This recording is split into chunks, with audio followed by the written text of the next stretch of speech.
Hey guys, what's going on here? I'm actually in Jinan. Jinan is northeast of China. It's in Shandong province, and I'm doing a project here.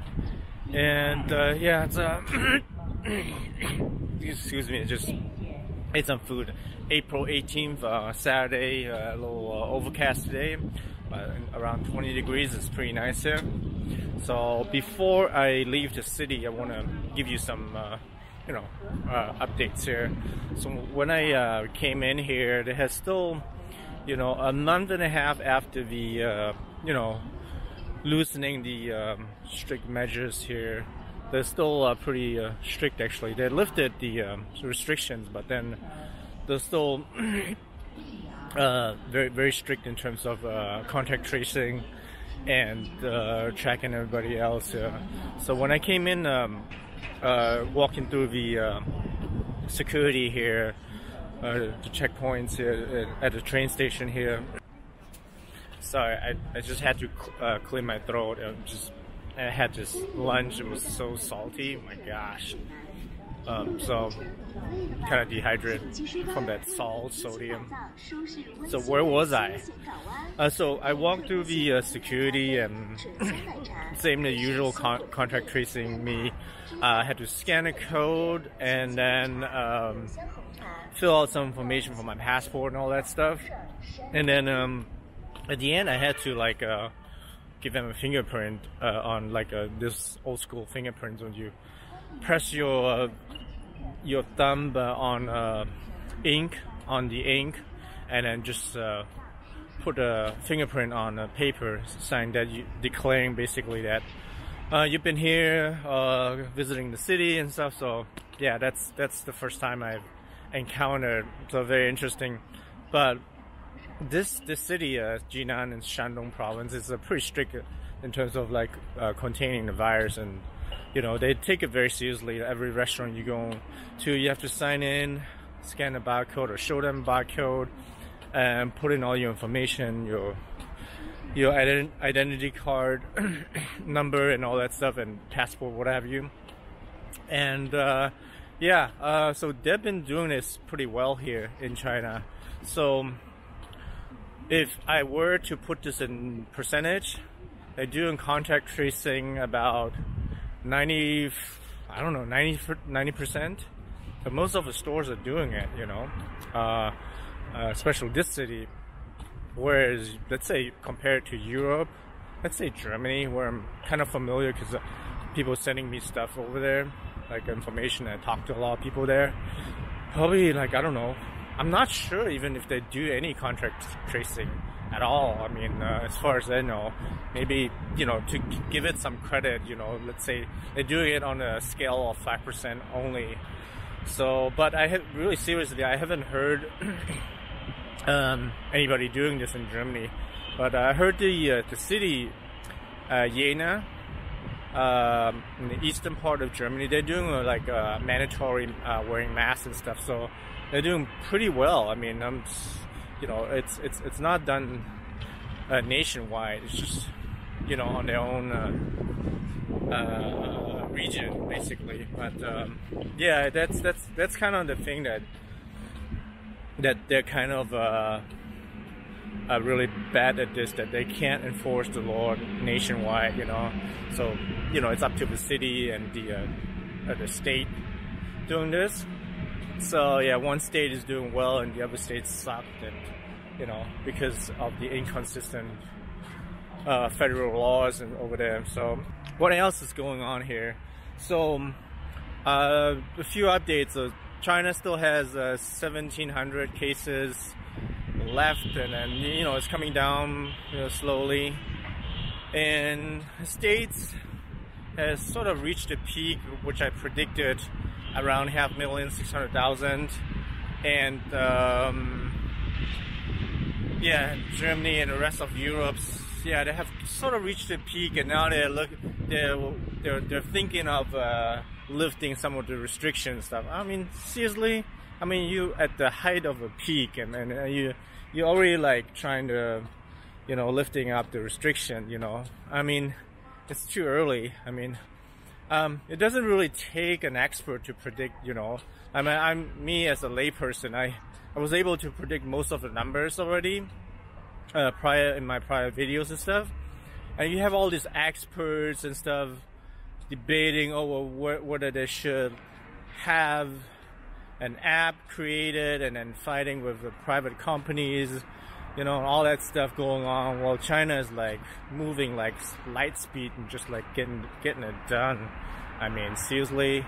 I mean, still, as of, I don't know, not long ago, and just Germany is still debating if they should, you know, create an app to contract trace people, and it needs to be approved, and then people are against it because they want to, you know, they don't want the government to invade their privacy and all that stuff.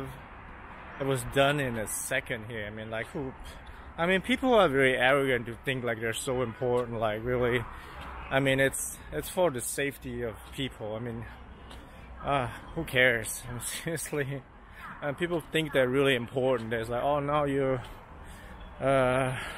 invading my privacy with this, you know, so I can't let this happen, so I'm gonna go out and strike or protest.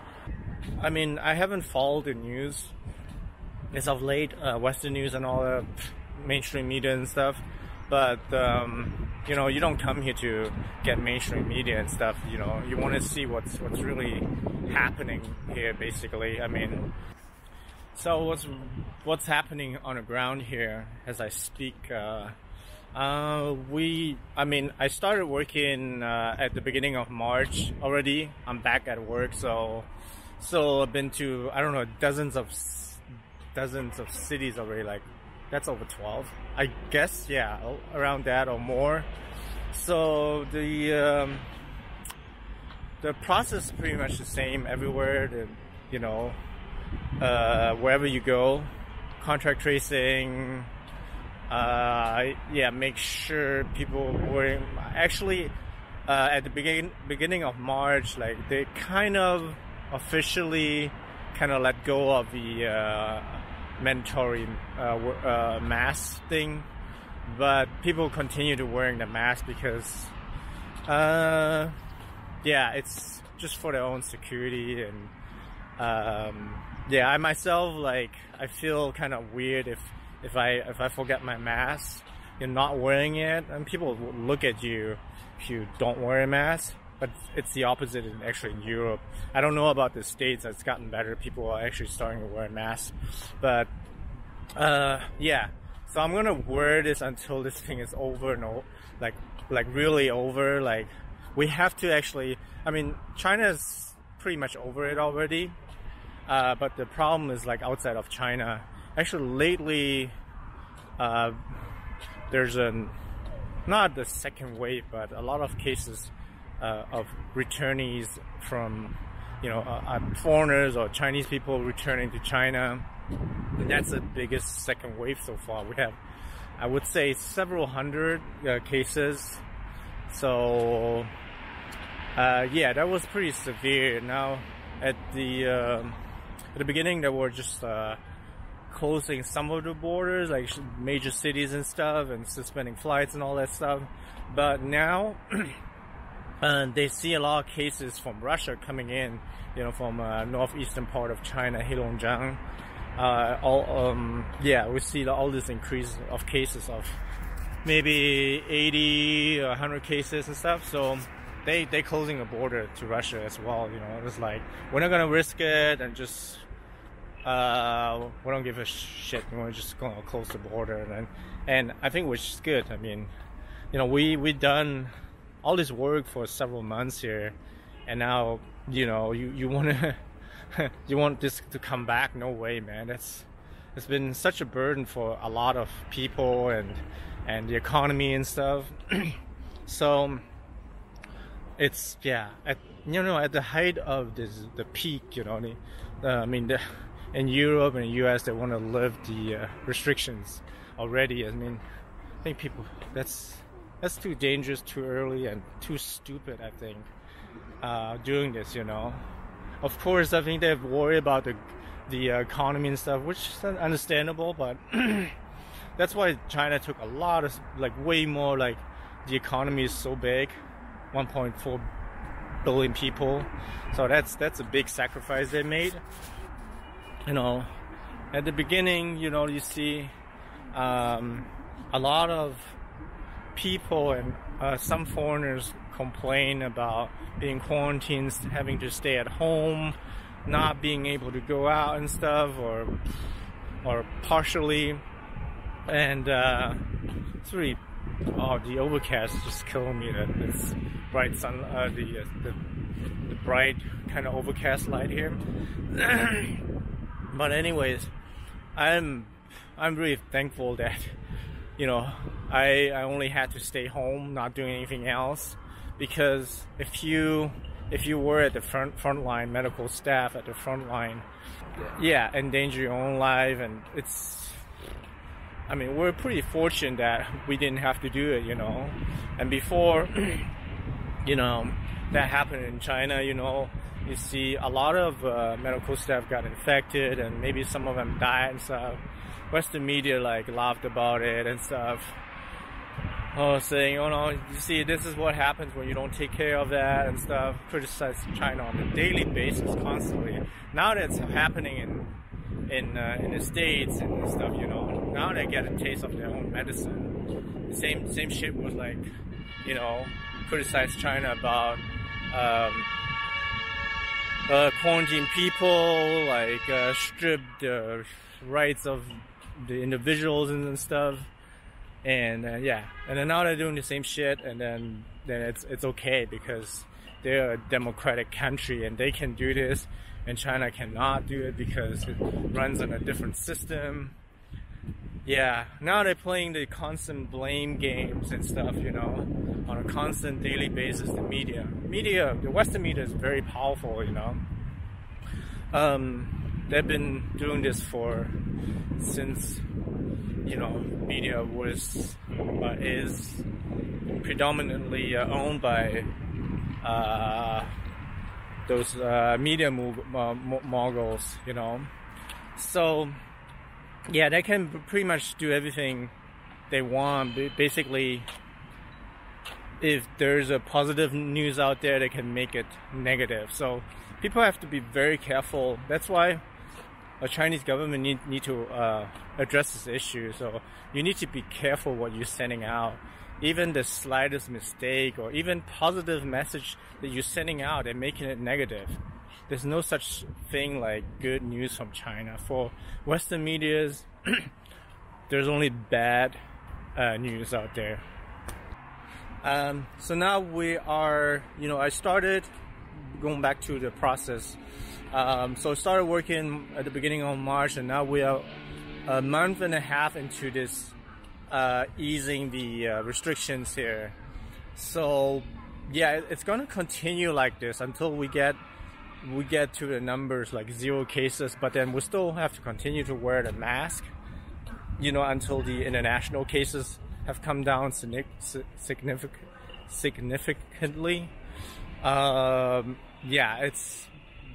I don't know when they're gonna open the borders again, but I don't really care. They can just keep it the way I mean, do whatever it takes to make China safe, you know. So as of today, mid-April, so we're gonna see the cases coming down to 0 about maybe May 10th, May 15th, middle of May. We're gonna hopefully to get the numbers down to 0, and then continue to wear a mask, and then wait what the rest of the world is doing, especially United States and Europe. They're really behind the schedule, basically. Instead of playing a blame game, they can just work on that stuff. But then I think partly is due to their incompetence, I mean, dealing with this. So the only way they can just deal with it is just play the blame game, because they have the media to back them, you know. Media is very strong, you know, Western media. So as I said, they can paint the picture to whatever they want. So we're gonna have to wait until these morons over there finish their work, which is not going to happen until, let's say, they're about 4 months behind. So we're going to see maybe end of May when the numbers are coming down a little bit more, but maybe end of July is, you know, what we see right now here in China, right now April 15th. So 3 or 4 months later, we're going to see, you know, the numbers coming down to, I don't know if, it's hard to imagine. We have about 700K of cases coming down to zero. That's, I mean, China had like what, less than 9,000. Now we're talking about what, almost 10 times as much, you know, 10 times as much. So it's gonna take some time, and I really doubt they can handle this. At some point, I can imagine just gonna give it up, you know. They say like, look, we're running out of these ventilators, running out of medical staff, and then they're in trouble. So it could come down very badly. I mean, if we're talking about almost, I mean, when this thing is over, like we have 1 million cases in the US. So it took China, you know, with China, they only had 90,000 cases. Whether you want to believe it or not, I live here, so I mean, things are doing great here again. So even if they had 10 times as much, it's still doing a lot better than the States. I mean, if the numbers were fake, I wouldn't be able to, you know, resume my work here since early March. Okay, so 1 million cases at the end of a crisis, or a little bit more, maybe 1.2 million cases, and they have to, yeah, do a lot of work to eradicate or to recover from this. And it took China for like 2 months with like a lot of work, like a lot of people working together, like on this, the entire population and the government, everybody else working on this, like the efficiency we're looking at. And if I'm saying like we're looking at 95%, 90% doing contract tracing, whereas we only see maybe 5% contract tracing. So you can refer this number to like anything else. So you can see how slow things will go, and will recover. I mean, the slow pace to recover. So we're gonna look in maybe August, maybe until they get, maybe if ever at all, the numbers come down to zero at all. So maybe not. Then it's you know, August and September, and you might have you know, the winter coming again. So you don't know. I mean, at some point, you know, all this, you know, they notice like, oh shit, you know, it's already August, and we still have 500,000 cases, and now people will start, you know, infecting again, and they can't keep closing the economy forever. So they need to do something. But the thing is, like, you know, they can actually, just like what China does. It's no secret. I mean, they started to lift the restrictions to let people back to work, but then they keep still contact tracing and